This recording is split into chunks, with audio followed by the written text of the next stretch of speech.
explaining what's going on with your leg right now? Yeah, I kicked him with my leg a bunch of times, and it hurt every time I kicked him. But I wasn't gonna stop kicking him until it fell off. And right now I'm paying the consequences.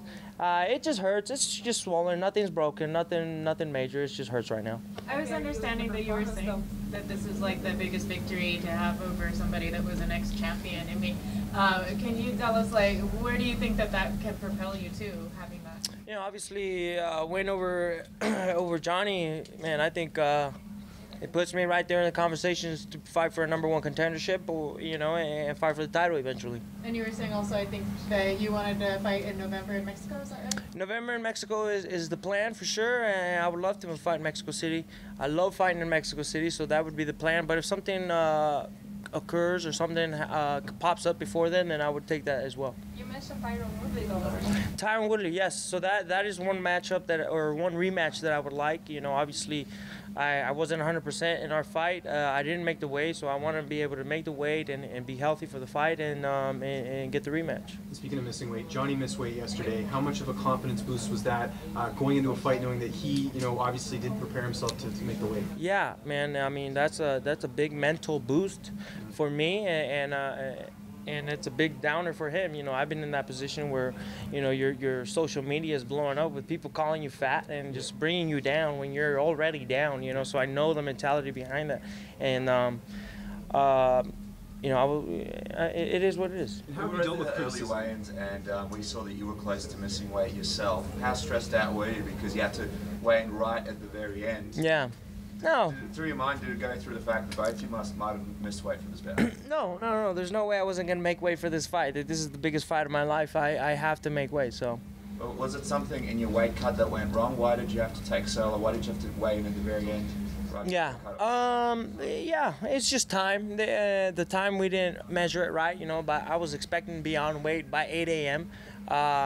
But, it's just time. We didn't measure the time right, and, it just took a few extra hours. Are you confident in the next fight your weight cut will go smoother, or is it something you constantly worry about going into? No, it's just little tweaks that I need to make in the weight cut. Every fight I'm still learning, and it's just little adjustments that I need to make for it to be even better next time. You seem to have had like a newfound confidence or just the sharpness about your striking in this particular fight. How much would you credit that to having worked at Kings with Rafael Cordero? Oh yeah, entirely up to that camp. That's why I felt so confident going into the fight.